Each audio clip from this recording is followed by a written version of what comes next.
This is a very exciting event that I'm thrilled to host where we have Planet Women and our good friends at Nature for Justice co-hosting. So Kevin with Nature for Justice and Janet with Planet Women. Both of our organizations launched about a year ago during the pandemic, and it's been such a privilege and joy to grow alongside Hank Colley and Kevin and their team. We have Lisa on here. We're so lucky to be friends and colleagues and have aligned missions. So Nature for Justice uses nature to address the social justice needs of vulnerable populations confronting the climate crisis around the world. Their aim is to provide technical resources to leading in-country nonprofits and businesses working with marginalized communities. At Planet Women, our vision is for a world where the diversity of Earth's people collaborate on equal footing to care for the planet, and our path to get there is by working with women. So we take a broad definition of the word women. We include cis and transgender women, feminine identifying, genderqueer, and non-binary individuals who've historically been excluded from the environmental space.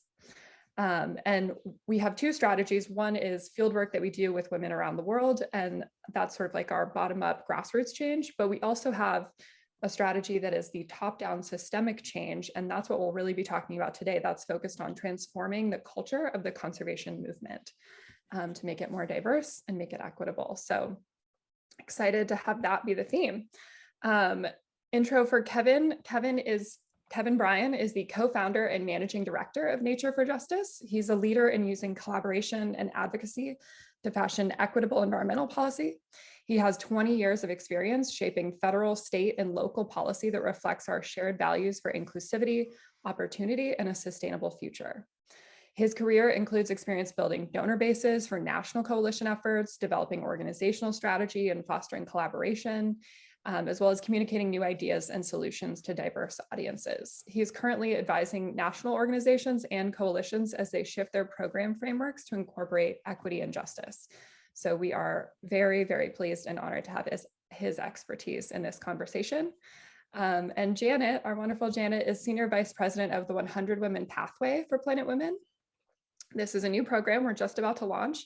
The 100 Women Pathway is designed to double the number of women, particularly women of color, in C-suite roles at environmental organizations in the next 5 years. So she's getting ready to launch in winter 2022 coming up. And this program will support participants through activities like anti-oppression curriculum, skill building workshops, and networking, as well as work with recruiters to match women to senior positions. And before Planet Women, Janet actually worked at RARE on their international benefits and compensation strategy and their DEI initiative. And she spent more than 20 years leading HR teams in both federal and commercial technology companies. So lots for her to talk about as well. So I'll dive in. Welcome to you both. And Kevin, I will ask you first if you'll tell us a little bit about yourself and what brought you to this work. I got engaged in environmental work. And first of all, hello, everyone. Thank you for being here today. And thanks to Planet Women for the opportunity to talk with you a little bit. I got involved in this kind of environmental work, this recognition of injustice. I grew up in North Carolina. I'm a 70s, 80s child.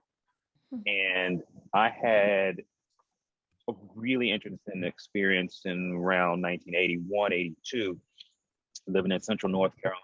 I got an opportunity every day to hear this conversation on the news, and these news reports about some dumping of chemicals along highways in northeastern North Carolina.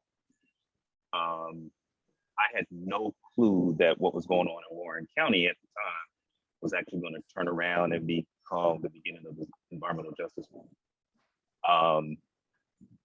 But I remember that stuck in my head, and this notion of injustice constantly stuck in my head. So every time I started thinking about what I wanted to do growing up, and then once I did get into the workforce, if I would get pulled a little bit in this other direction of being much more self-centered, that experience always pulled me back towards making certain that the work that I do is having some impact on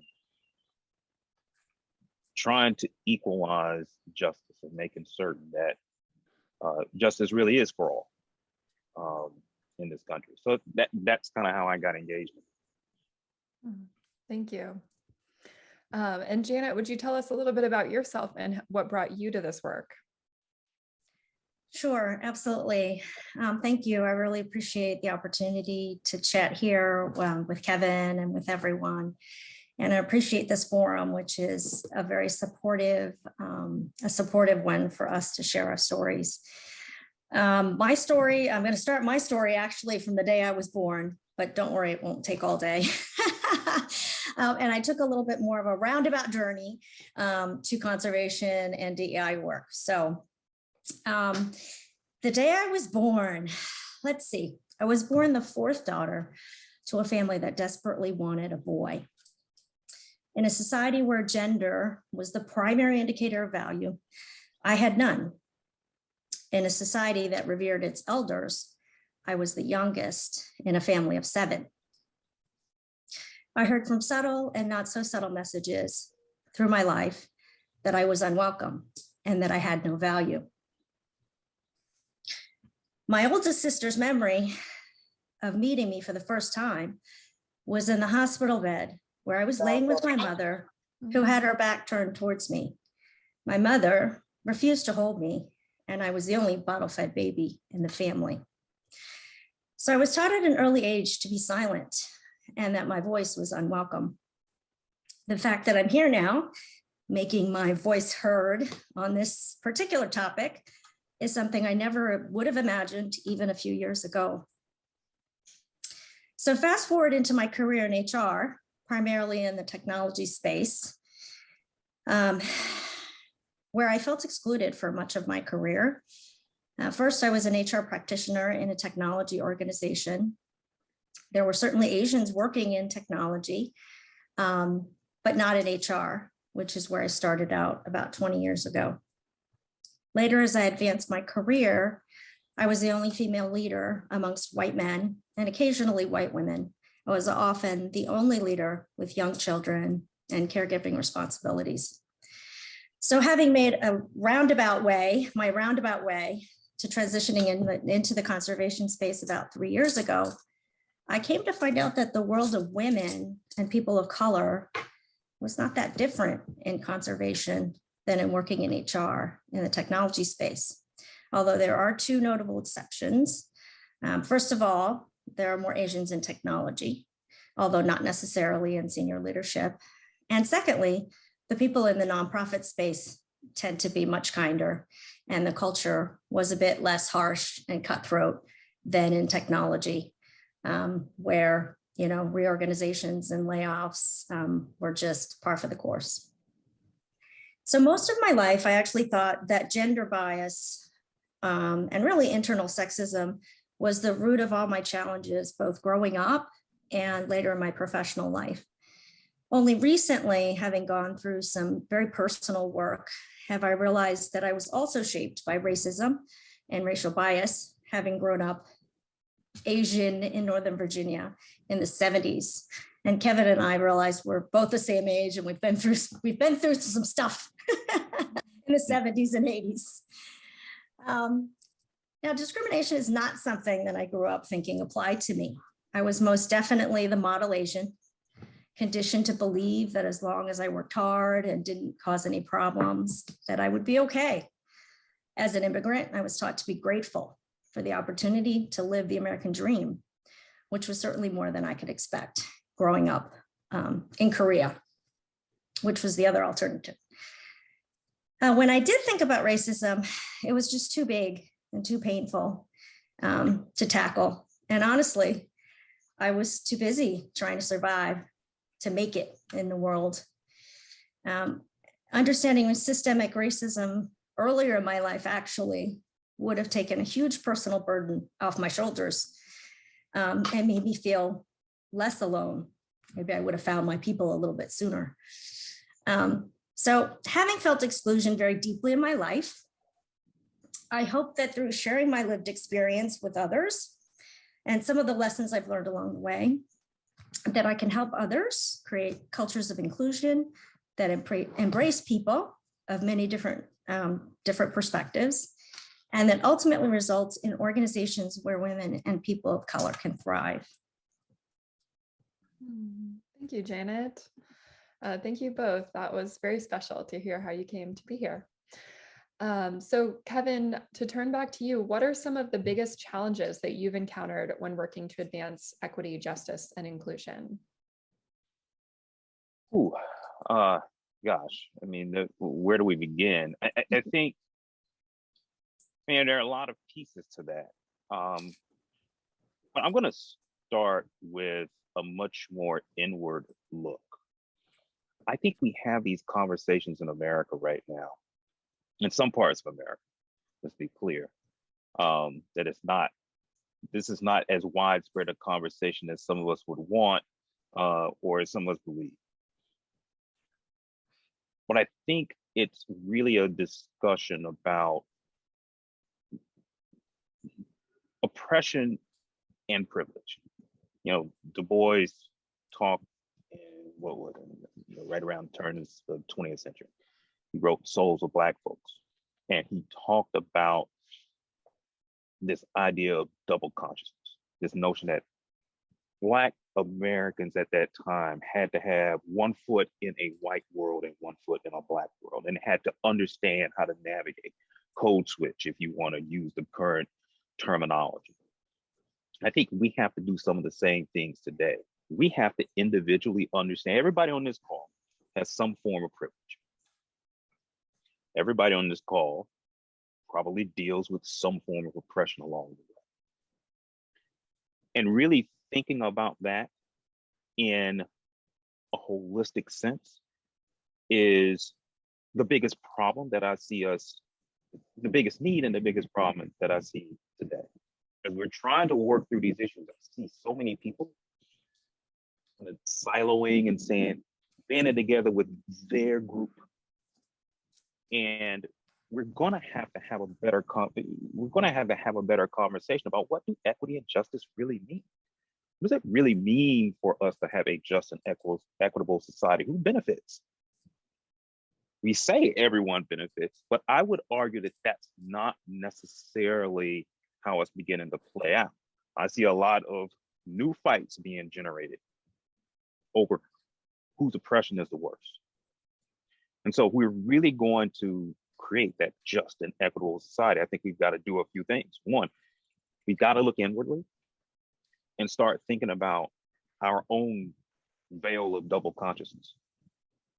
What does it mean to have one foot in privilege and have another foot in oppression? And how do we reconcile that? You know, how do we exercise that privilege? How do we respond to the impacts of that oppression? And how do we start to bring that together in our own understanding of ourselves and how we want to create this more just and equitable world? The other thing we've really got to do is start thinking about what do those terms even mean? What does justice mean? What does equity mean? What does inclusion mean? You know, we throw the terms around, but it's not clear to me that I'm seeing some real consensus around this is an equitable society. This is what equity means. And indeed, that's going to have to be addressed across individual organizations. It's going to have to be addressed across communities. It's going to have to be addressed across society. We'll have to have those conversations. I'm not suggesting we're going to have those, that we're going to figure it out tomorrow. But we do have to have more of that conversation and reach some kind of new contract amongst all of us as to what those terms mean. So two things. One, what does it mean for us internally?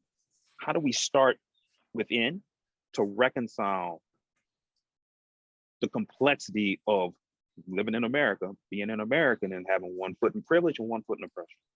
And then really understanding and coming to grips with what does that mean for these terms called equity, justice, inclusion? Thank you, Kevin.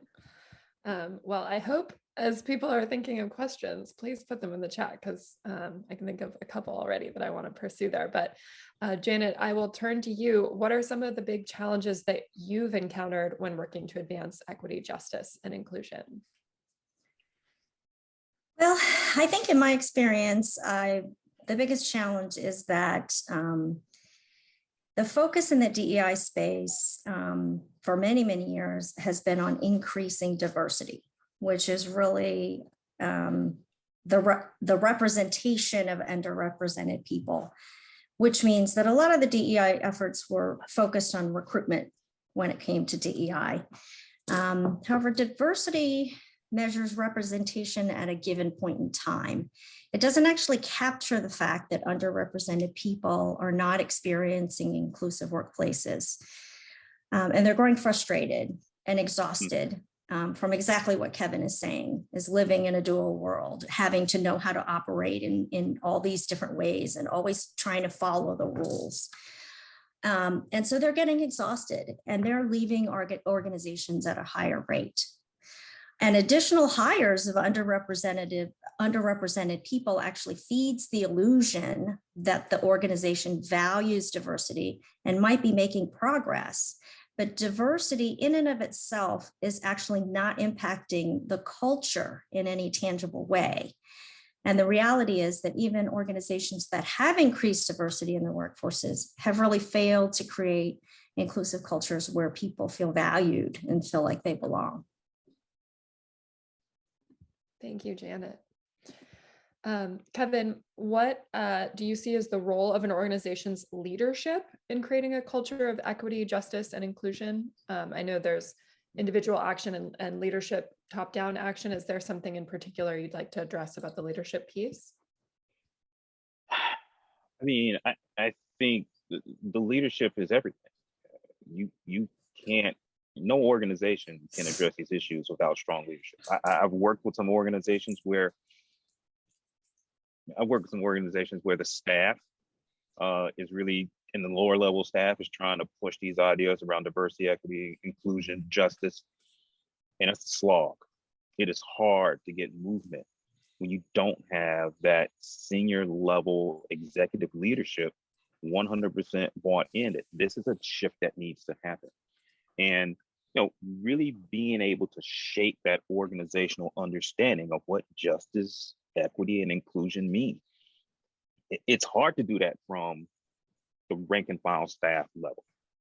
That has to be driven, particularly in nonprofit organizations where you've got an executive and then you've got a board and then you've got to work with funders who have their own sets of thoughts and ideas about what this looks like. I think it's really important for the executive leadership to be able to drive that conversation and to have that courage to really kind of step in and say, you know what, I'm going to put this on the line. We're going to shift. We have to make this shift or else we're going to become irrelevant, and we'll become irrelevant quickly. So that's the role is really kind of, if we want to get specific, so I know people want to walk away with something tangible. I think really driving that understanding of what equity, justice, and inclusion mean for your organization, how that fits into the broader societal conversation about those terms, and then really driving and modeling that behavior. And that requires doing some of that internal work that I talked about a little bit earlier. Really kind of understanding, how do you, where is your privilege? Where does your oppression reside? How are you exercising that? How do you internalize that and create a new path forward? Because when you can do that for yourself, now you can start to think about doing that for your organization. And now you can have that same process that you go through for the organization. I hate that I'm not offering any, I told you all before we started, I don't know if I'm gonna offer anything of use here, but I think this is like deep internal stuff, and it does really start within ourselves and within our own conversations, because we just keep getting tripped up. I'm watching organizations get tripped up because people aren't really doing that work of really understanding, how they operate in this new veil of double consciousness that's beginning to emerge. That's great, Kevin. Thank you so much. That's exactly what we were looking to hear. Janet, over to you. What do you see as the role of an organization's leadership in creating a culture of equity, justice, and inclusion? Well, I'm definitely on board with Kevin in that I believe that the leadership sets the tone for a culture of inclusion. A culture of inclusion can't happen without leadership. Leaders model behaviors and send small signs that signal organizational expectations and norms. And they do that every day, every minute. So think about the work cultures you've experienced. Every culture has behaviors that are encouraged and rewarded. And that sometimes excludes those who do not fit into the norm. So changing the culture requires for the leaders to look within themselves, as Kevin said, because that's where they have to start, and their organizations, and to recognize the specific behaviors that are contrary to inclusion, and to make conscious changes and to hold everyone in the organization accountable for that change. Mm-hmm. Mm-hmm. Now, leaders also need to speak a lot less and ask more of the right questions. Well, we've all had those leaders, right? They need to ask more of the right questions, and they actually need to listen to the responses. When leaders spend most of the time in meeting talking, that is signaling that their voice is the most important and that they hold the power. So, what are the types of questions that leaders should be asking? And I would like everyone to go through, as I go through these questions, I'd love to know if you've actually heard leaders asking these questions, because I'd be shocked if you have, but okay, so leaders should be asking themselves these questions. Who isn't in the room? Does everyone in the room look alike? Does everyone in the room represent different perspectives? Who isn't speaking up in the room? Am I actively seeking out opposing views? Who is dominating the conversation in the room? So asking these types of questions signals a recognition that barriers exist for women and people of color and underrepresented people. And it is the leadership's role to draw out the feedback and to create a culture of belonging that helps people feel safe to speak and to feel heard and understood.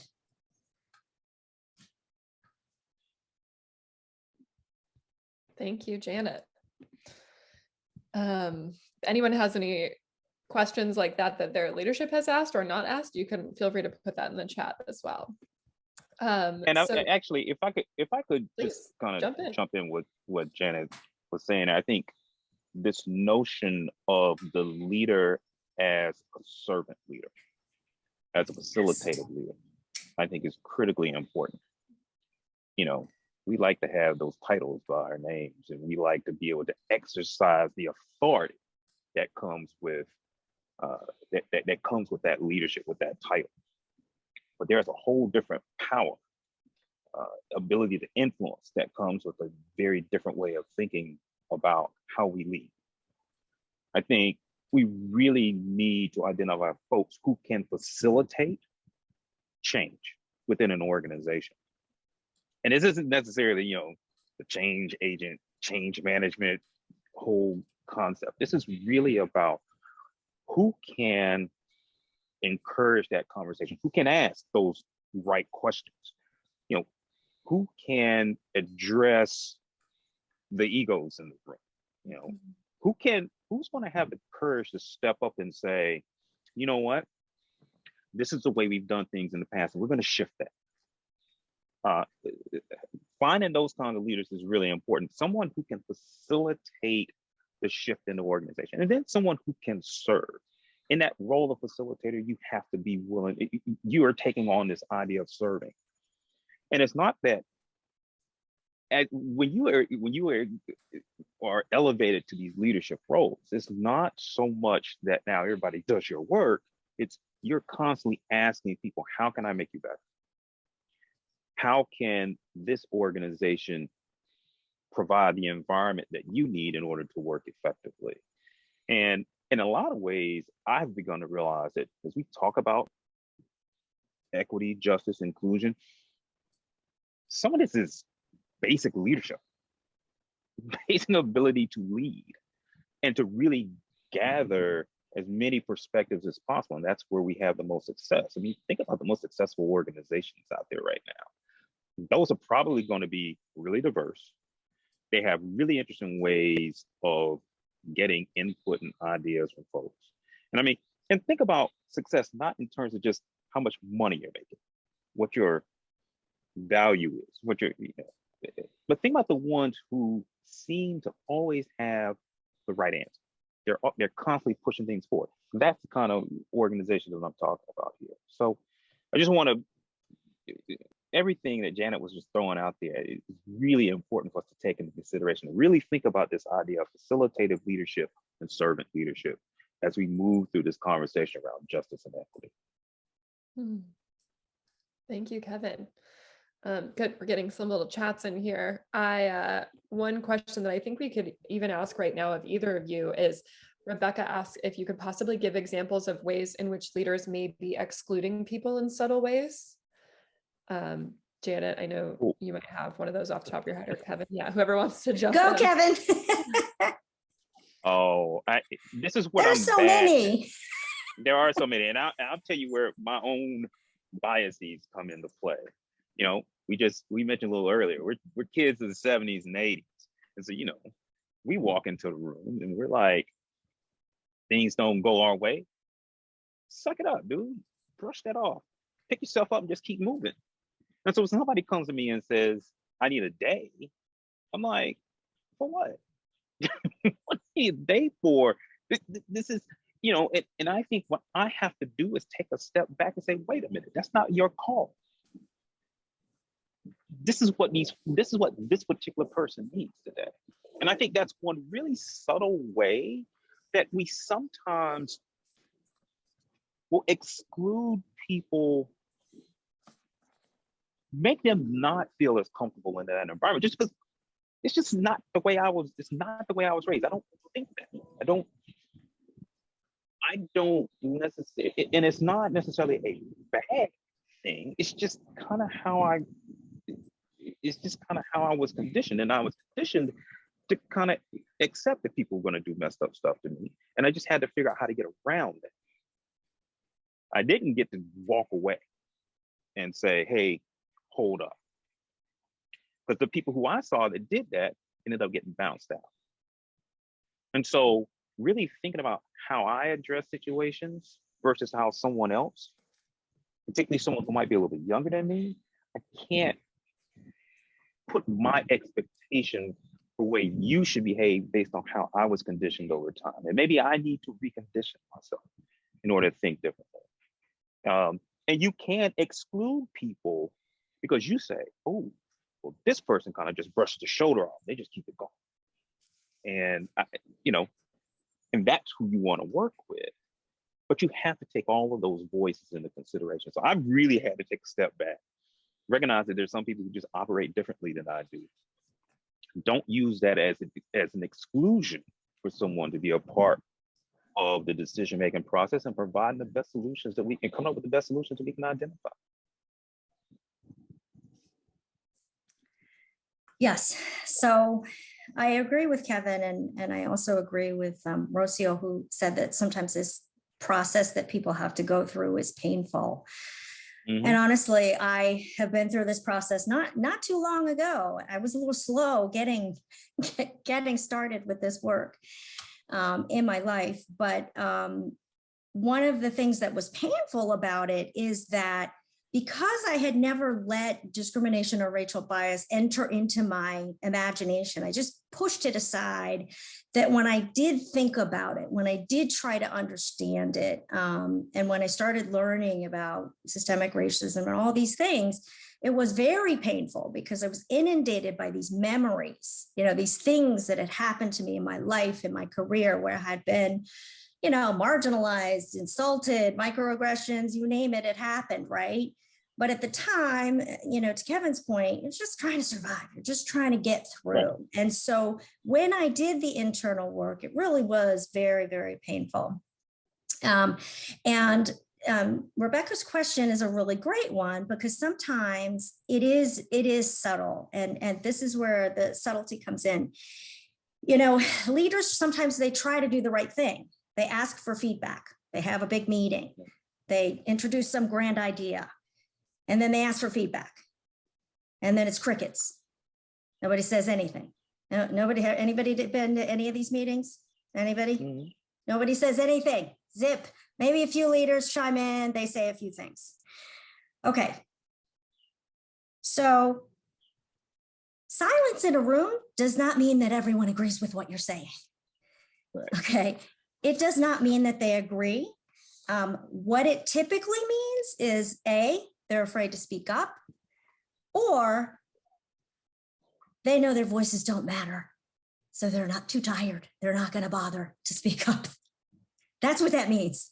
It doesn't mean. And I think so leaders make the mistake of saying, okay, well, I asked the question, check, I checked the box. I'm moving on now. Everybody agrees, we're all on board, let's move on. That's not a genuine conversation. That's not welcoming voices in the room.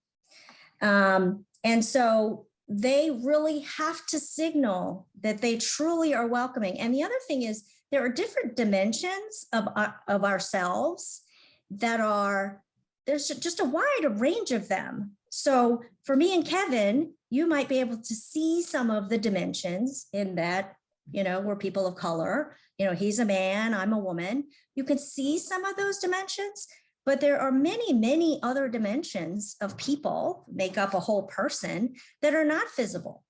It could be sexual orientation. It could be religion. It could be culture. It could be your family status. I heard a very painful story from a white woman who, told me about growing up in the 70s as the child of a divorced mom. That was a really tough situation to be in, because if your mom was divorced, well, you were excluded, you were outcast, particularly if you grew up in a religious family.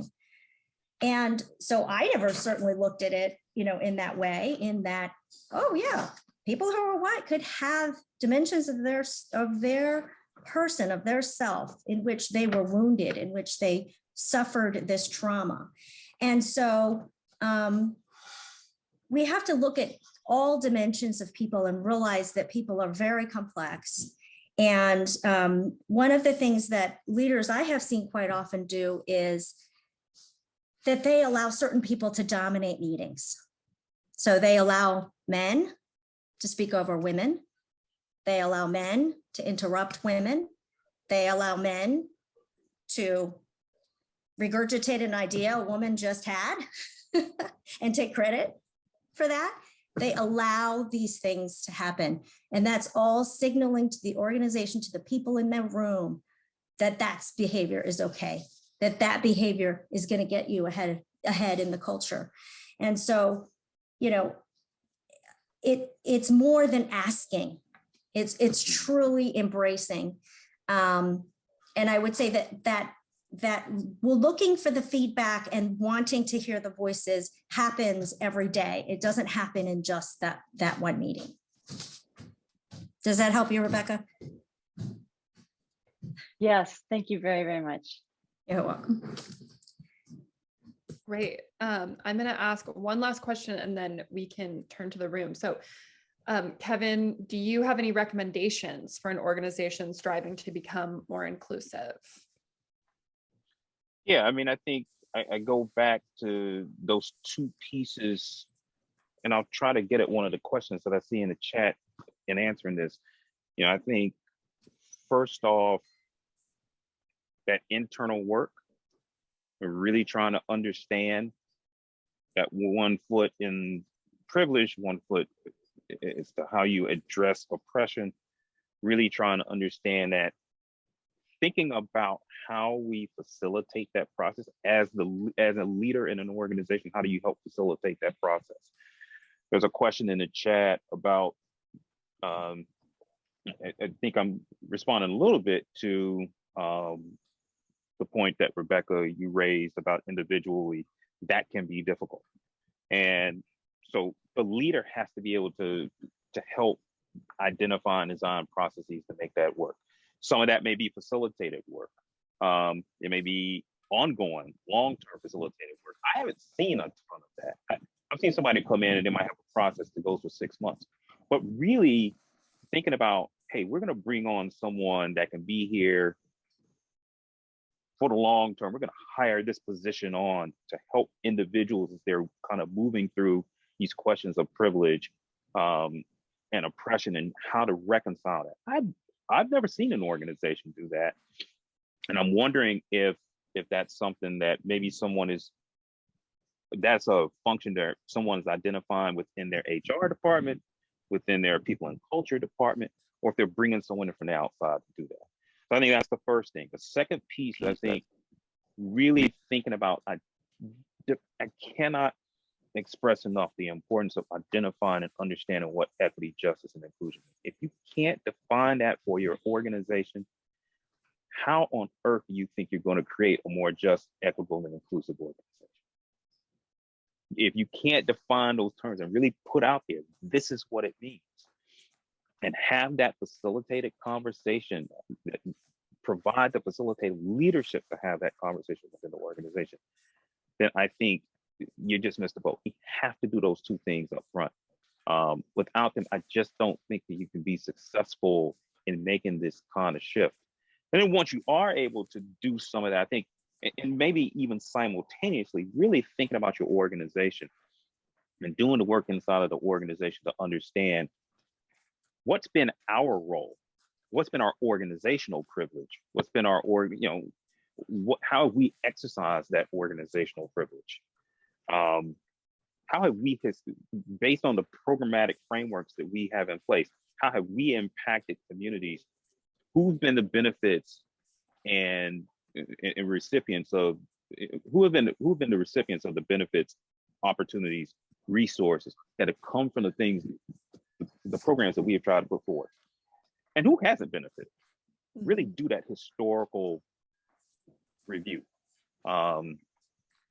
You can do that work and then start to say, wait, this is how we've got to shift.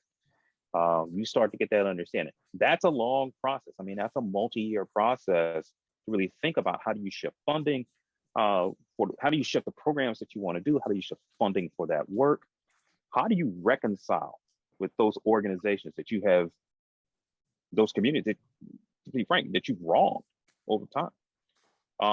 In some instances, it's a lot of work, a lot of for some organizations, it's too much. It's too much too fast. It's hard for them to believe that they've actually created hardship. But I think it's an important part of the process. We're actually going to create that more equitable and just society. Thank you, Kevin. Excellent. Janet, do you have any recommendations for organizations striving to become more inclusive? And then we can turn it over. I see some great stuff in the chat as well. Sure. Yes, I do. So I think organizations need to explicitly identify the behaviors that are contributing to cultures of exclusion. So this is very specific to every organization and its leadership. So it requires the recognition that feelings of inclusion for underrepresented people actually matters. Who is being excluded? They need to understand who is being excluded and how are they being excluded. So understanding feelings of exclusion can give organizations insight into engagement and the reasons why people are leaving organizations or thinking about leaving organizations.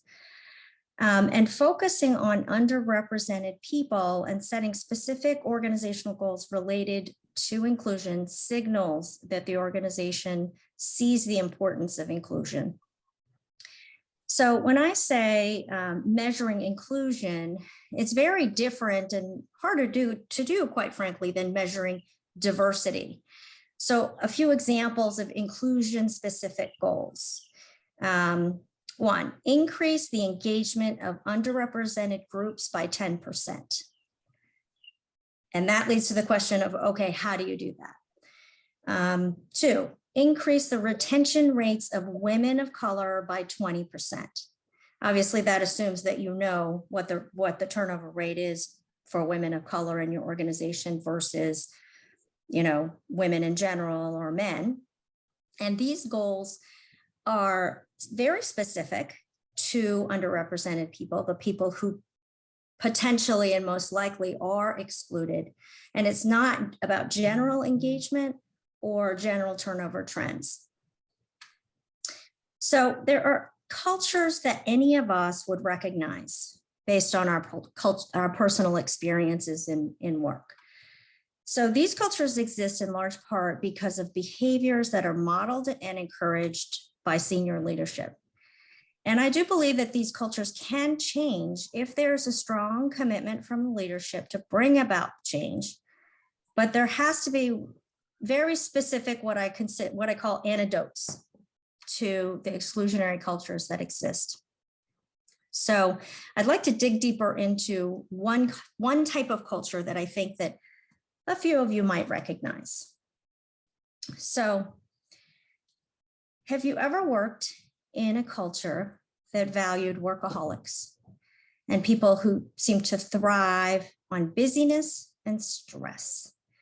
This type of culture is characterized by high pressure, impossible deadlines, lack of personal lives or healthy boundaries, and often results in physical and mental health issues, burnout, family and relationship issues, and a lack of social networks and community outside of work. If you look towards the leadership, the workaholic culture is on full display. Everyone emulates what they see the leaders doing so that they too can find success in that culture. So in a culture that values stress and busyness and workaholics, who is being unheard and who is being excluded? And it's typically the caretakers of children and family members. And that, we all know, is primarily women. And I think even more so in the day of COVID, when childcare resources are scarce and there are medical issues and, emotional issues and all types of things, that has been COVID has been particularly hard on women. So what is the antidote for a workaholic culture? Well, at Planet Women, we believe it is creating a culture of sustainable success that values the long-term health and engagement of all employees, which ultimately leads to organizational success. Inclusive organizations are really an investment in long-term success. Now, I'm not saying that hard work isn't important, okay? In my experience, though, people who feel a sense of belonging and feel valued actually work harder while enjoying their work and feeling energized versus feeling exhausted. Feelings of psychological safety, sense of a common purpose, and belonging all impact levels of engagement. Yet in organizations, if an organization is measuring employee engagement as a whole, and I've certainly been in organizations where we've measured this and we've talked about it, the reality is they're missing the true understanding of the experience of underrepresented people precisely because they are a small percentage of the whole and already feel less inclined to speak out. So everyone has heard about the Great Resignation, right? Everyone heard about the Great Resignation that everybody's talking about in the news. Everybody's going to quit. We're not going to have any employees. There's nobody working at McDonald's. The Great Resignation is coming, right? Well, recent research from McKinsey confirms there are two factors that play a substantial role in the current spike in attrition. The top two reasons that people are leaving or considering leaving organizations is number one, they didn't feel their work was valued by the organization. That's 54% of people. Okay, so more than half of your people don't feel valued. Okay, and two, they lack a sense of belonging at work. 51% of people. What is going to happen to organizations if even half of those 50% of the people leave? And that's what, Kevin, that goes back to what Kevin is saying. Things have to change.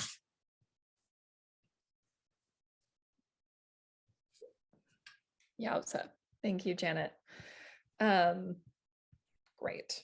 Great resignation.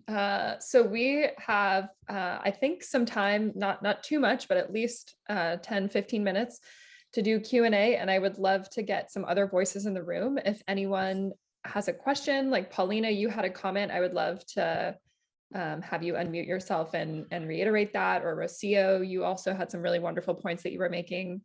Rocio, I see your hand up. Why don't we let you go first? Feel free to unmute. Okay, thank you. Well, thank you so much. It's been really great to hear you and your experiences. We started in Sonoran Institute, that is a binational organization, Mexico and the US. The DEI program at the end of 2019. And we are struggling because after the first part of the training that we did a survey and whatever, a lot of people comment. In Mexico, we have 45 people. In the US, we have less, like 15 or 18. So I think in Mexico it's pretty diverse. We have people from the city, from several states from Mexico, but also from rural communities from the Colorado River Delta. And working with our bosses are in Tucson in the US, and the board is all American. So it's been hard even for them to review all this and think that they haven't done this work ever before. So now to move forward, we are struggling to define how we should do their trainings.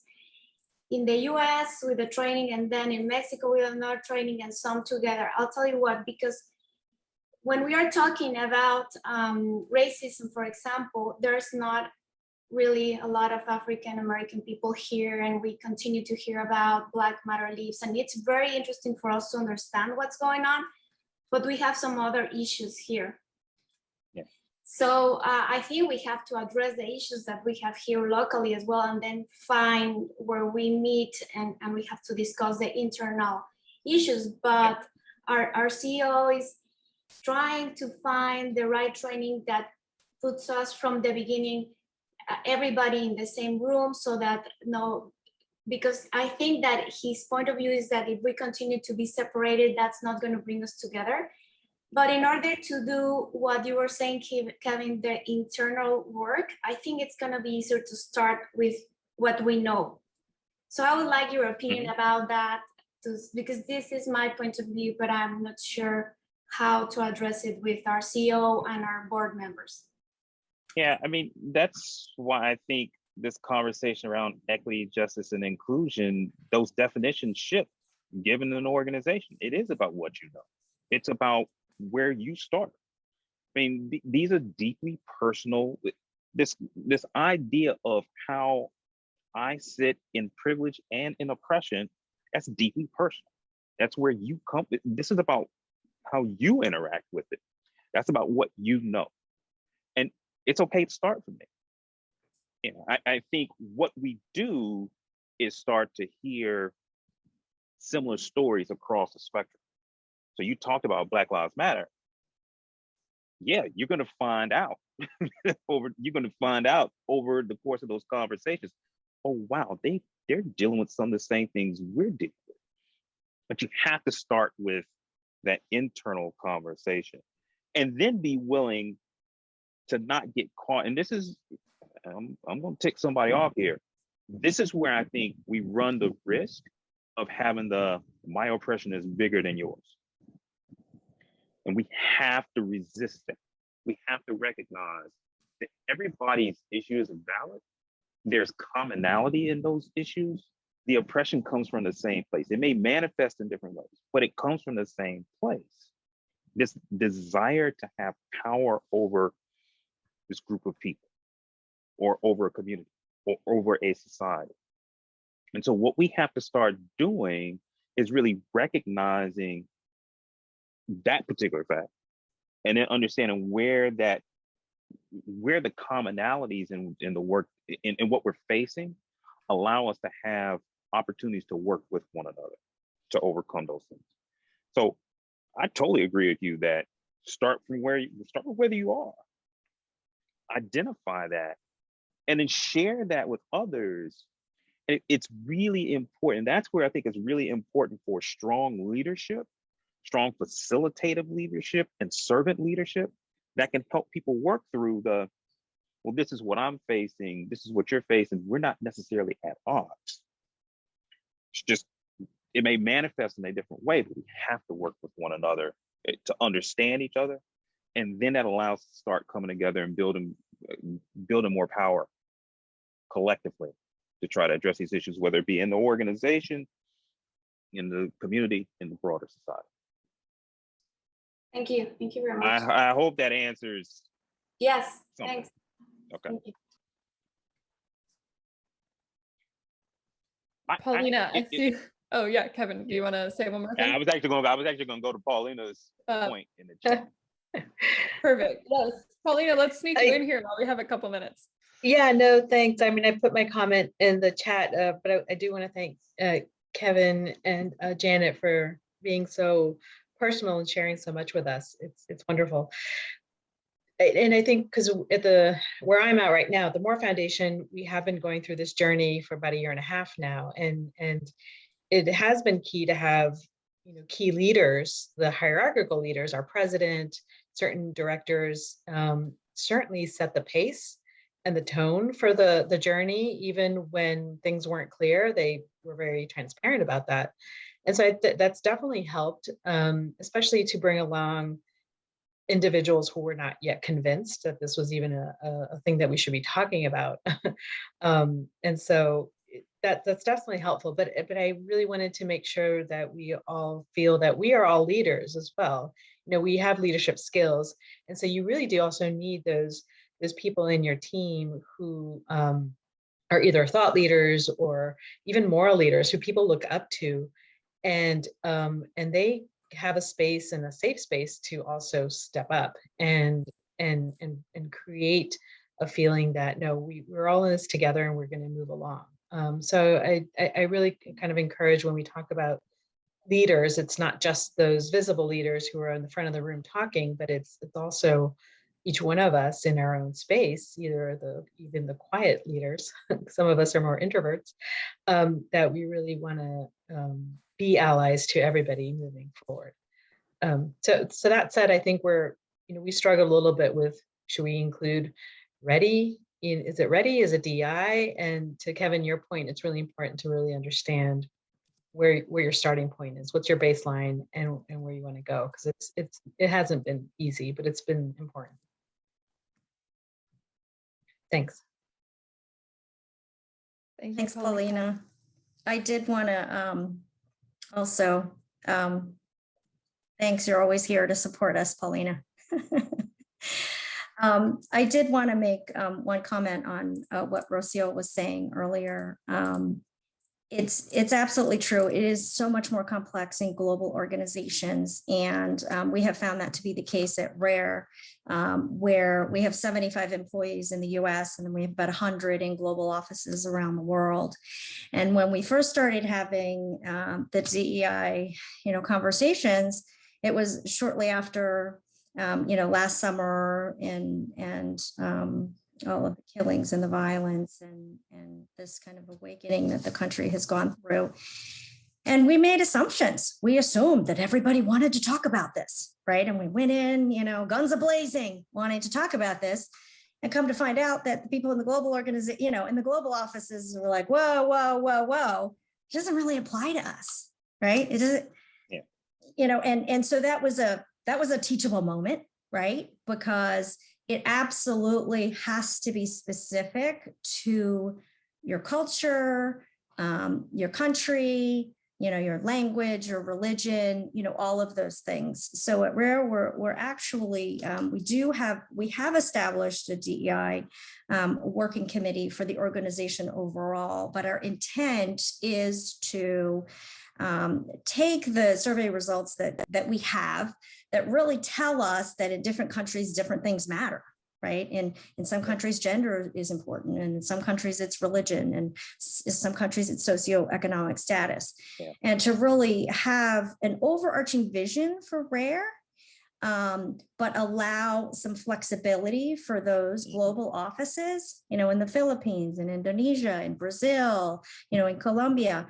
to come up with their own priorities. Again, that overarching vision for the organization, but to have people working on DEI in each and every country so that they feel that their needs are addressed, because there was a lot of this, conflict in terms of, okay, well, You know, this is a US based nonprofit, and yet here we are, you know, the whole ivory tower headquarters business versus, you know, here we are in the field actually doing all the hard work. So there's a lot of that, you know, kind of push and pull that happens in a lot of organizations. But over the years, a lot of resentment has built up, you know, by the fact that we have a lot of donors in the US, you know, a lot of people, you know, board members are in the US. And so why are those voices not being heard? And I think we're just realizing that, okay, we haven't been asking the right questions. We haven't been asking the right questions. We haven't been asking the right people the right questions. And so we need to start. It does start, and I saw something in the comments earlier, it does start with trust building. It does start with having the conversations, being open to that, being open to the fact that it's uncomfortable. It's uncomfortable, it's painful, it's difficult. But, you know, I liked Kevin's point about commonality. I think that because there's so many dimensions of us, you know, as individuals, you know, people have experienced being marginalized, feeling lesser than, feeling unworthy, feeling unwanted. And those are common human feelings. And so I think we have to tap into that commonality to understand what is the goal, where do we want to go, and why do we want to get there? Thank you. I don't know if Hazel still has 1 minute. She had a comment that she wanted to share. Yeah, I was born in East Africa, a country colonized by the French and then the British, the Seychelles. Globally, if we look at the poor in a lot of countries, they tend to be darker, indigenous. And so every single country that would colonize on this earth has issues with colorism, which is really also racism. And it's real in many ways. And the powers that be in many countries tend to look more European in many ways. So just wanted to kind of just throw that out there, that it's an issue globally, but a lot of people in the global world that works in conservation are those people. So they don't see it, right? They don't see themselves as being the problem, so.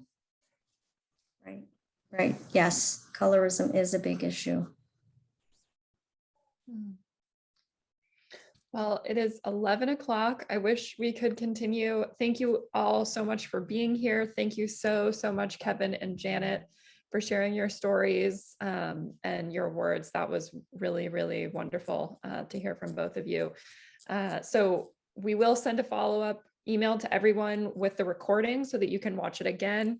If you have any questions and you want to follow up, I will share contact information for Kevin and Janet in case you want to get your question answered and you can sneak it in today.